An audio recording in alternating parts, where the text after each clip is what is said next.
Hello বন্ধুরা, সবাই কেমন আছো? আবার চলে এসেছি একটা নতুন ভিডিও নিয়ে। আজ আমি বানাবো ফুলকপির চপ। চলো দেখা যাক ভিডিওটি।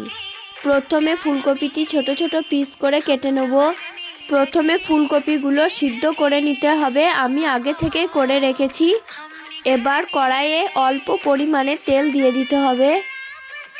তারপর পেঁয়াজ কুচি দিয়ে দেবো, একটু নাড়াচাড়া করে নেব। আদা ও রসুনের পেস্টটা দিয়ে দেবো।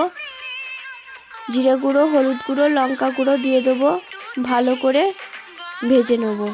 এবার সিদ্ধ করা ফুলকপিগুলো দিয়ে দেবো। কিছুক্ষণ ভালো করে নাড়াচাড়া করে নেওয়ার পর আগে থেকে সিদ্ধ করা আলু সিদ্ধটা দিয়ে দেবো। খুব ভালো করে নেড়ে চেড়ে মাখিয়ে নিতে হবে। যখন দেখবে কড়াই থেকে উঠে উঠে আসছে তখন নামিয়ে নেব। এরপর বাদাম ভাজা মশলা, ধনেপাতা কুচি ছিটিয়ে ভালো করে মাখিয়ে নেব। আমার মাখানো হয়ে গেছে। এবার একটা বাটিতে 3 থেকে 4 চামচ বেসন নিয়ে নেব। অল্প লবণ, হলুদ গুঁড়ো, লঙ্কা গুঁড়ো, চিনি, চাল গুঁড়ো। এবার শুকনোতে ভালো করে মাখিয়ে নেব। অল্প অল্প জল দিয়ে ভালো মতো মাখিয়ে নেব।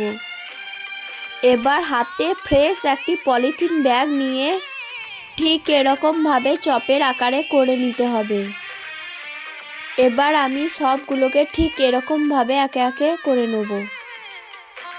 আমার সবগুলো করা হয়ে গেছে। এবার কড়াইয়ে তেল দিয়ে তেল গরম হয়ে গেলে বেসনে দিয়ে কড়াইয়ে ছেড়ে দেব।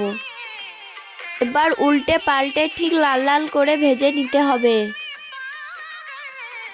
ভাজা হয়ে গেছে, এবার তুলে নেব। দেখতে খুব সুন্দর হয়েছে। এবার খেয়ে দেখা যাক কেমন হয়েছে। খেতে খুব সুন্দর হয়েছে। তোমরা চাইলে একবার বানিয়ে দেখতে পারো। ভিডিওটি ভালো লাগলে লাইক, কমেন্ট, শেয়ার করে দেবে। ভালো থাকবে, বাই।